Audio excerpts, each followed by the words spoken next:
Oh. Oh, man. Oh, yeah. Oh, that's awesome. So badass.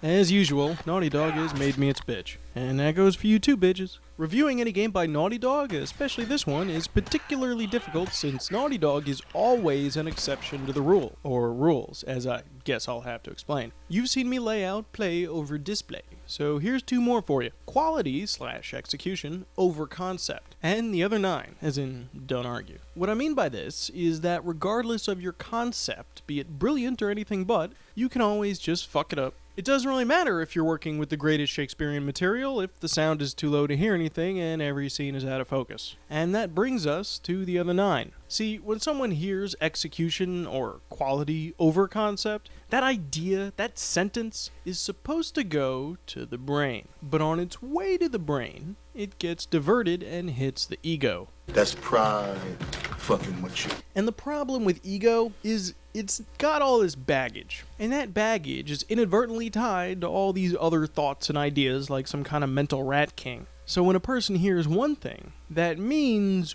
one thing. The ego can conflate that into 10 things. And then the responding brain starts to argue the other 9. That's pride fucking with you. Whether you noticed it or not, it kinda just happened. Quality over concept. Oh, so you don't care what something's about? Didn't say that. So story doesn't matter? Didn't say that. So you don't think that blah blah blah my baggage blah blah blah?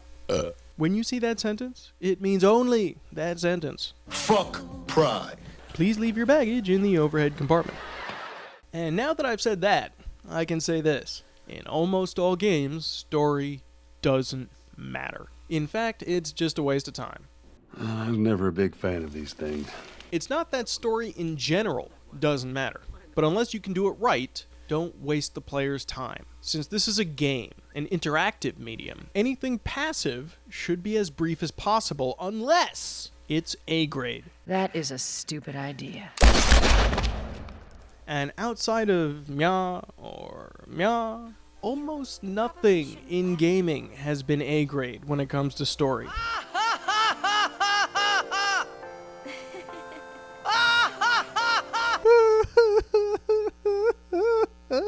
Sure, there's some franchises that dance on the fence, namely Metal Gear, but that's entertaining purely because of the execution, not because of the convoluted story akin to ye old anime bullshit. When Ocelot grafted Liquid's right arm to his own, his body was taken over by Liquid's thoughts and spirit. Ugh. Even games that are just supposed to be an A-grade story really aren't. I hear people talk about how they like the story in games like Assassin's Creed, and it just makes me sad. The story here, like almost every video game story out there, is B-movie at best, akin to Skinamax softcore porn quality. What do you want from me? I want you.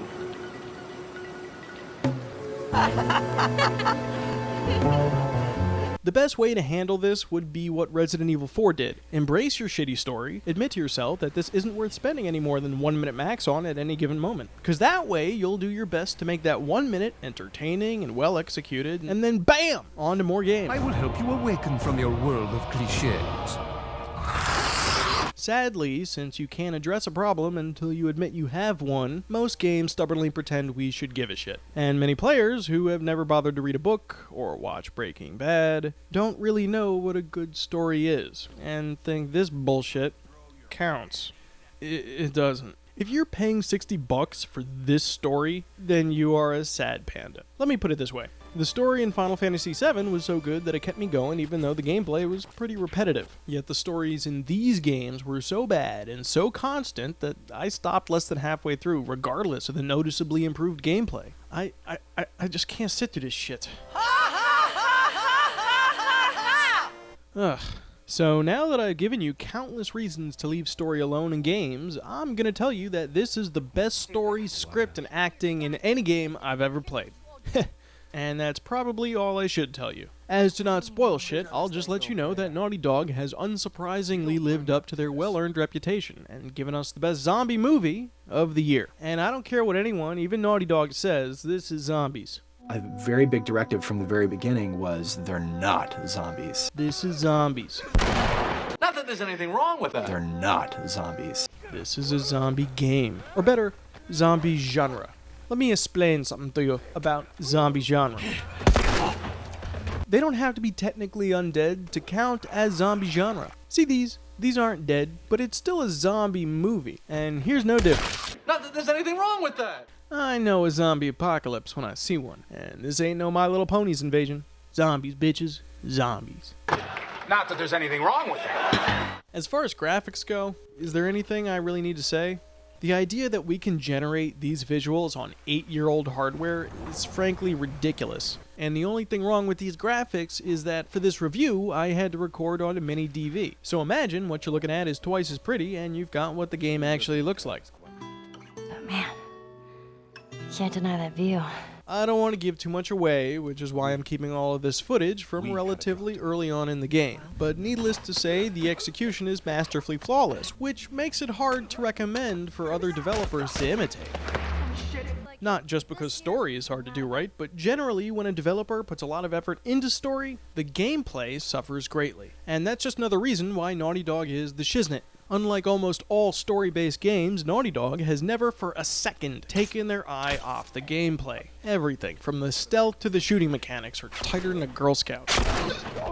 And I say that as someone who generally finds stealth games overly simple and repetitive. But again, execution over concept. And Naughty Dog has simply done it better. However, the shooting especially might put off fans of most shooters, including the Uncharted games, because it's very different. Comparing the shooting in Uncharted to The Last of Us is like comparing Mario Kart to Gran Turismo. One's an arcade game, and the other's a simulator. And that's part of why I love it so much, because outside of the Arma franchise, this is really the only good shooting simulator I've played. Arcade shooters, which really means all shooters, allow you a great deal of ammo, hits, and all-out ridiculous weaponry. Simulators give you less of everything, and sometimes less is more. Like this time. Sure, you can run through on easy and it'll feel a bit more arcadey, but on its harder modes, the real mechanics show themselves as a separate beast entirely. Playing on normal and then survivor was almost like playing two completely different games. Instead of willfully choosing which gun to use, you'll find yourself reloading what few bullets you have for whatever gun you're forced to use as a result. And oftentimes, you won't even be so lucky. Oh, here's a room with 3 cannibal rapists. Do I use my brick of justice or my bottle of destiny?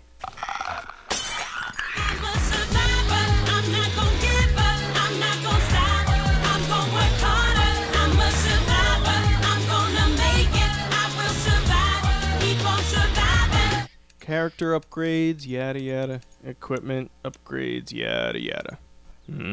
Scavenger boner. That guy go boom. Horsey. I agree with this. Oh yeah. The only real criticism I have is that your allies' AI can be a little fourth wall breaking at times.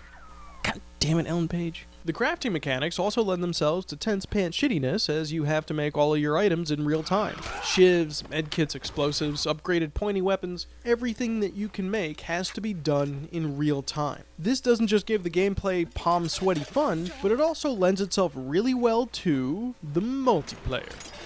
Yeah, that's right, I said it, multiplayer. I know, people buy Naughty Dog games for the awesome campaigns, and that starting with Uncharted 2, they added multiplayer and co-op and whatnot, and everyone called it a tacked-on blah blah blah, to appease blah blah blah. But I gotta tell you, as long as the single-player campaigns are, I still put more time into the multiplayer, because tacked on or not, it was just that good. And The Last of Us is no different, except that it's entirely different.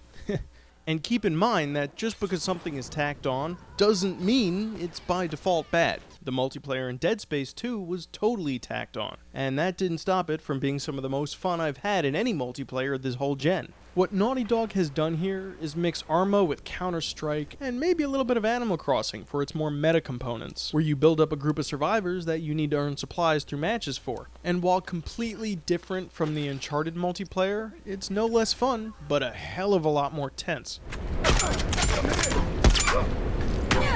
In fact, Naughty Dog has since added new multiplayer modes as free DLC that's just thrown in with the basic update, just because they're awesome that way. And it looks like there's still more coming down the pipe. So really, in terms of hours per dollar, $60 is a steal. Scratch one. Alright, it's getting to be about that time.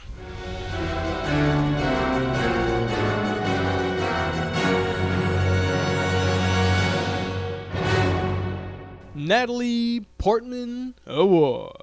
So, I know some of you are confused. Hey, didn't you already give a Natalie Portman Award? Yeah, I did, but apparently I've also given an Ashley Simpson Award before, too. That's right. I've reached the point where I don't even remember what awards I've given. Which means, unbeknownst to me, last time I ended up setting a new precedent in which awards can be used more than once. I didn't know I could do that, but apparently I can. So if that's the case, then BAM! Natalie Portman Award. Mwah! Nom nom nom nom nom nom.